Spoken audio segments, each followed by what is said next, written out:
Hablaremos esta noche de la Cábala. Hemos saqueado un hermoso libro, hemos saqueado varios en realidad, pero principalmente hemos echado mano a material que proviene del libro que se llama Una historia natural de la curiosidad, de Alberto Mangel, y habla de un cabalista español y de la Cábala en general. En la tradición judeocristiana, las palabras son el principio de todo. Según los comentaristas talmúdicos, 2000 años antes de la creación del cielo y de la tierra, es decir, se ve que son plazos breves, no plazos tremendos como los plazos de Morgan Freeman, sino plazos bíblicos. 2000 años antes de la creación del cielo y la tierra, Dios generó 7 cosas esenciales. Nombraré las 7 cosas: su divino trono, el paraíso ubicado a su diestra, el infierno que queda a la izquierda, el santuario celestial, una joya con el nombre del Mesías grabado en ella, y van 5. La sexta es una voz que gritaba desde la oscuridad: regresad, hijos de hombres. Extraña la sexta creación. La séptima fue la Torá, escrita en fuego negro sobre fuego blanco. La Torá fue la primera de esas 7 cosas, y Dios la consultó antes de crear al mundo. Se voy a ver qué pasa.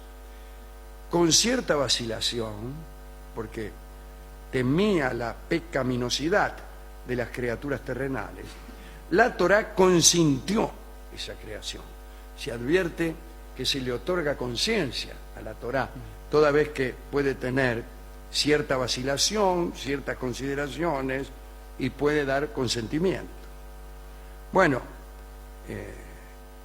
parece que una vez enteradas del propósito de Dios, la creación del mundo, las letras del alfabeto descendieron de la corona donde habían sido escritas con una pluma de llamas, y una a una las letras le dijeron a Dios: cread al mundo a través de mí, cread al mundo a través de mí, cread al mundo a través de, por favor, cread al mundo. Y así, de las 26 letras, Dios escogió a Bet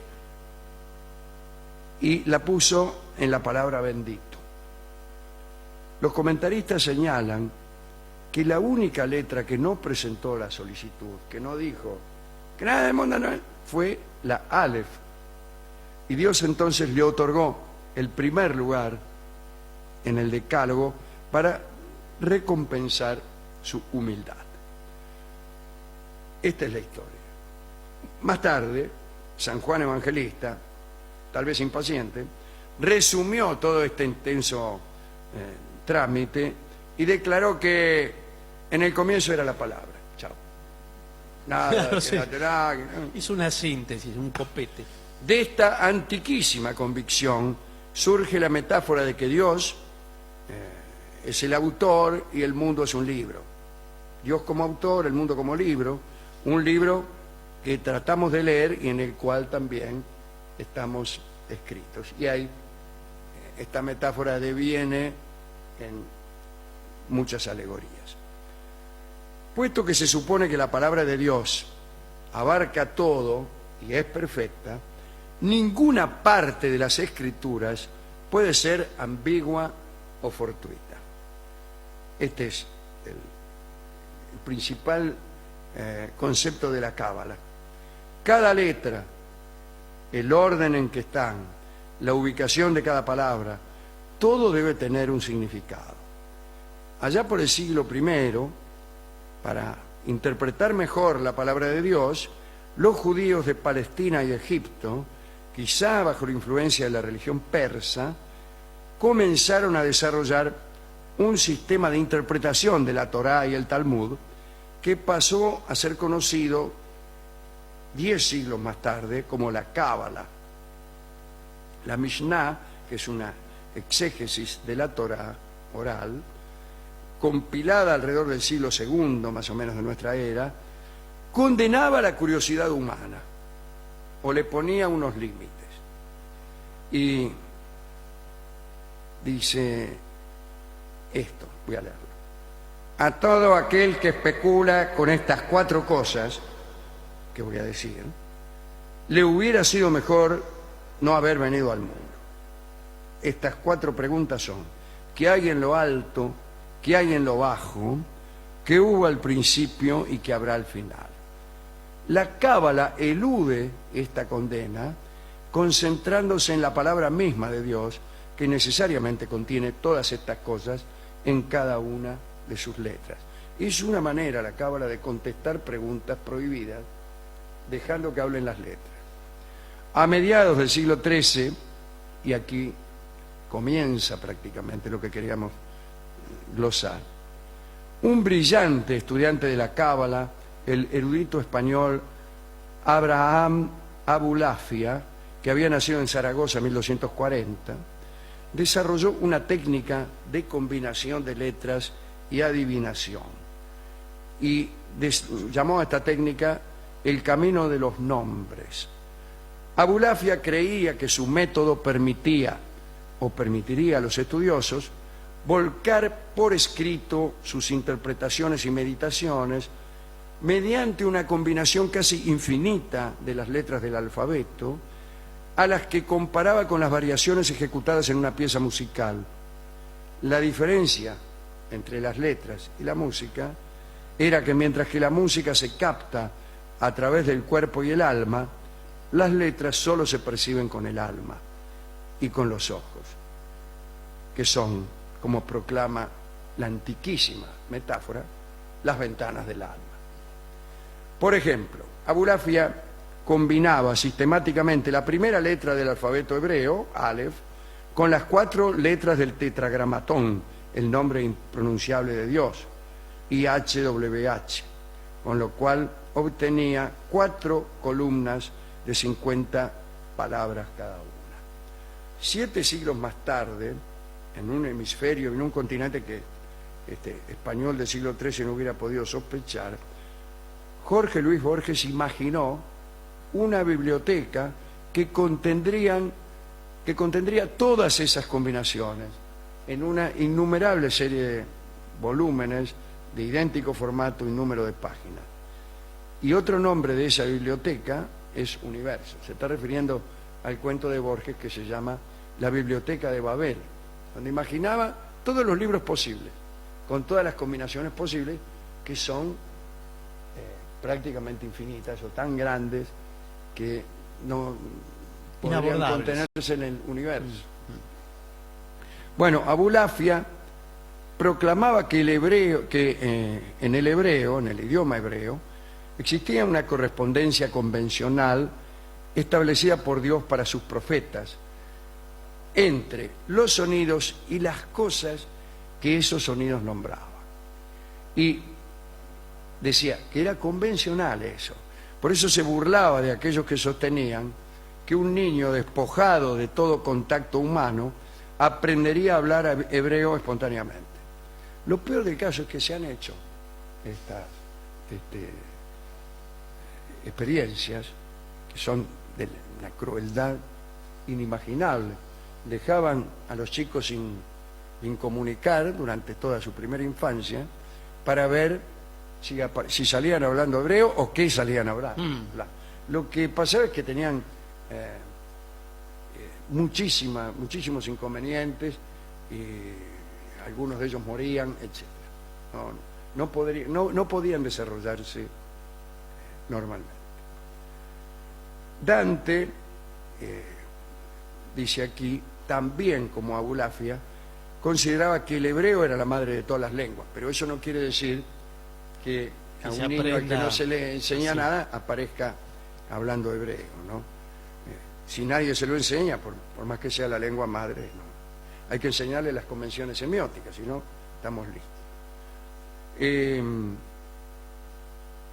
Abulafia se lamentaba de que los judíos hubieran olvidado el lenguaje de sus antepasados y aguardaba con una ferviente ansia la llegada del Mesías.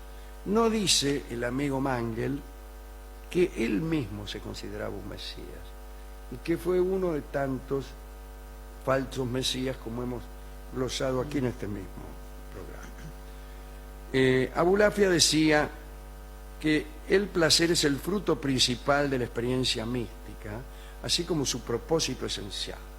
Más importante que alcanzar respuestas intelectuales es el placer.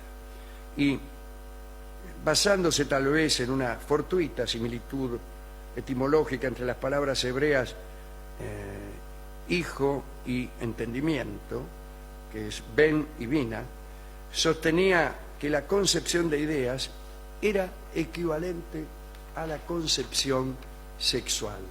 Mira vos. Los discípulos de Abulafia difundieron su obra en centros de cultura judía fuera de la península ibérica, principalmente en Italia, que en el siglo XIII se convirtió de intermitente en un baluarte de estudios cabalísticos. Abulafia visitó el Oriente, Grecia y llegó a Italia. Se presentó en los países mediterráneos, afirmando que la esperanza mesiánica de los judíos se iba a cumplir. Ahí es donde debe haber dicho que era él, ¿no? Y en 1281 hizo algo extraordinario. Viajó a Roma, ¿sabe para qué? Para convertir al Papa Nicolás III al judaísmo. Y pues fue. Y bueno, está bien, se tiene fe el tipo. Le escribió. Dice, mire, su santidad, soy fulano tal, lo voy a ir a visitar a ver si lo convierto al judaísmo. No sé lo que le habrá dicho el otro, pero tuvo mala suerte porque Nicolás III se murió justo la noche antes de la llegada de Abulafia. Y Abulafia llegó, lo metieron en cana y se salvó con el hilo de una pata de la hoguera. Pasó 28 días en el colegio de los franciscanos. No era una buena época para convertir papa. Para ir a andar convirtiendo al papa, no. Y más si el papa se te muere justo la noche antes de que llega.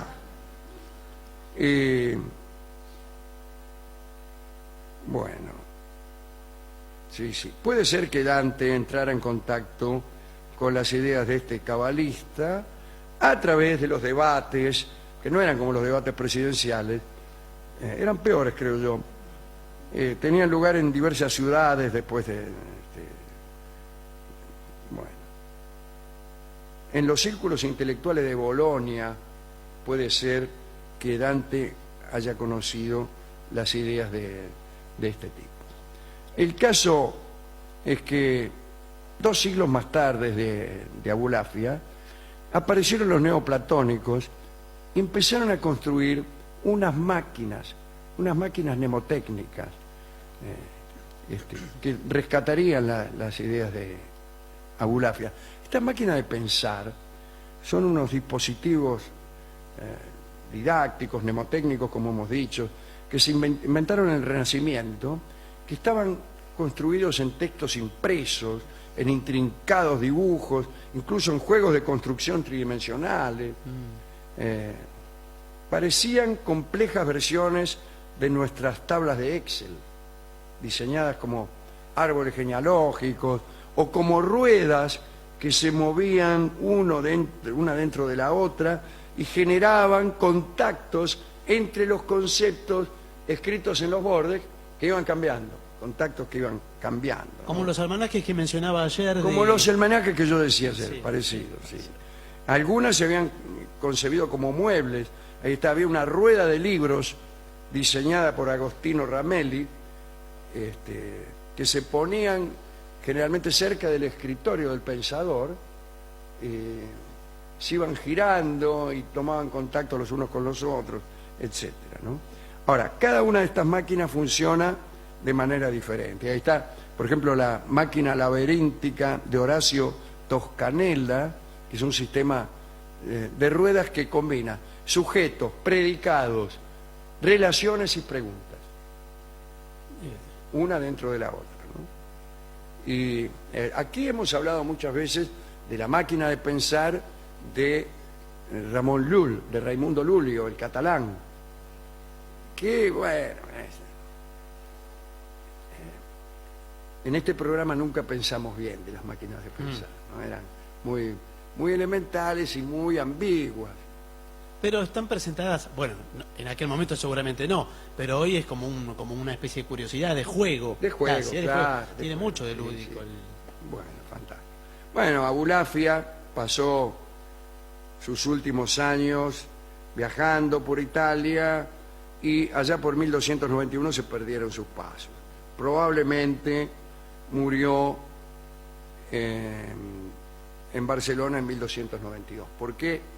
Bueno, tal vez porque la mayoría de las personas murieron en Barcelona en 1292.